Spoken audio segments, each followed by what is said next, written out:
Right, hopefully the angle of this video isn't too bad because I'm filming it on my phone, not around my house. So here's a Steyr AUG. I managed to get a deactivated one and I really like it. So this isn't going to be a complete history of the gun. This one was cheaper deactivated because its foregrip basically doesn't lock in place. That's probably even a replaceable part. So anyway, the Steyr AUG, this is one of the first sort of the popular bullpups. So when I mean popular bullpups, I don't mean when things like the EM2 came out. I mean, you know, when later on, late 70s, early 80s, lots of Western armies, although it was actually Australia that was the main purchaser of this, but this was designed in Austria by Steyr, you know, Steyr Mannlicher. They decided basically to come up with a 5.56 bullpup design, and it's actually a really nice rifle. Now, the more modern ones of these, of course, are covered in rails and everything else. I do believe there was some problems with the Steyr AUG, but nowhere near to the degree that the, for example, SA80, L85, FAMAS, you know, all those had issues. So it's essentially quite a lightweight 5.56 rifle. So it's quite ambidextrous, so I should probably have my hand around it that side, really. So there's your safety there. So that's a push-through safety. I don't know why you can see that.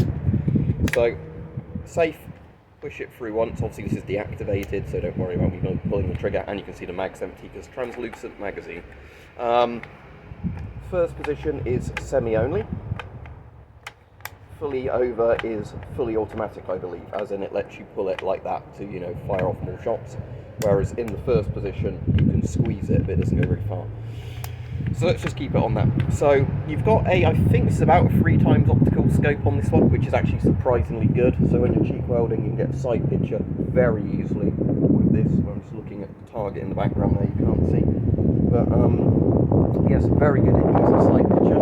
There's also a backup iron sight on top of the scope there. I don't know how well you'll be able to see that, but yeah, it's a very, very good scope for what it is. I mean, pretty primitive compared to like modern ACOGs and everything else, but for what this is, it's a very sort of quick target acquisition scope. And because this is quite a low power zoom, you can keep both eyes open with it and see the reticle on target. The reticle is basically a crosshair with a circle in the middle of it. So that's that. The magazine release is right at the back. There you go, there's probably a convenient way of doing this. You just push that in, pull out your magazine, push it in. So, straightforward magazine design.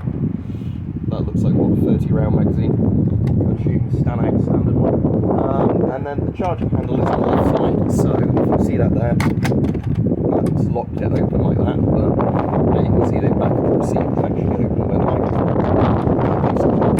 There you go.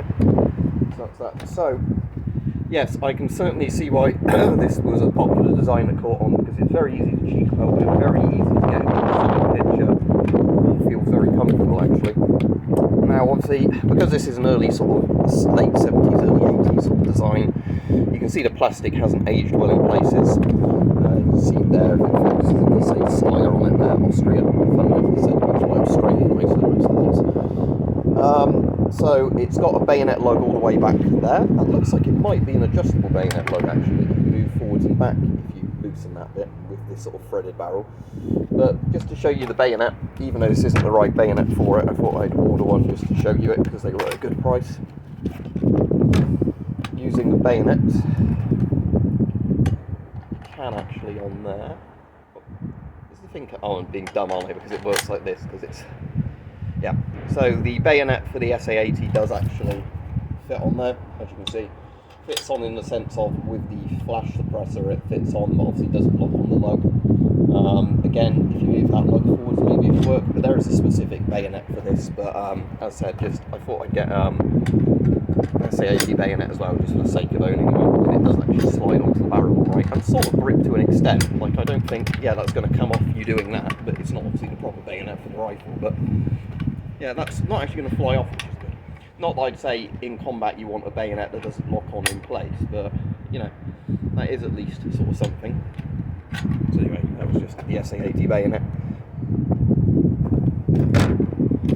So yeah, unlike the later ones like the FAMAS and the SA80 and all those, there were nowhere near as many problems that I believe that the AUG had. Again, I still think there were teething issues that, you know, it took probably a generation or two of the rifle, you know, like a variant to fix. But again, some of that would have just been problems at the time of sort of parts or plastics used.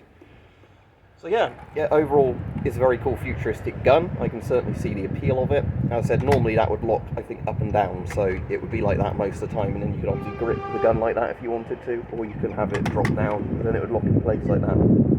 But yeah, it's overall a very comfortable gun for a bullpup, because I have handled other bullpups before. Not shot any, but I have handled other bullpups before, which feel very odd, where, you know, bits are like, you know, because at least this is in a position you can reach it. Again, the mag release isn't the most straightforward bit. I guess you should probably do it like this. Yeah.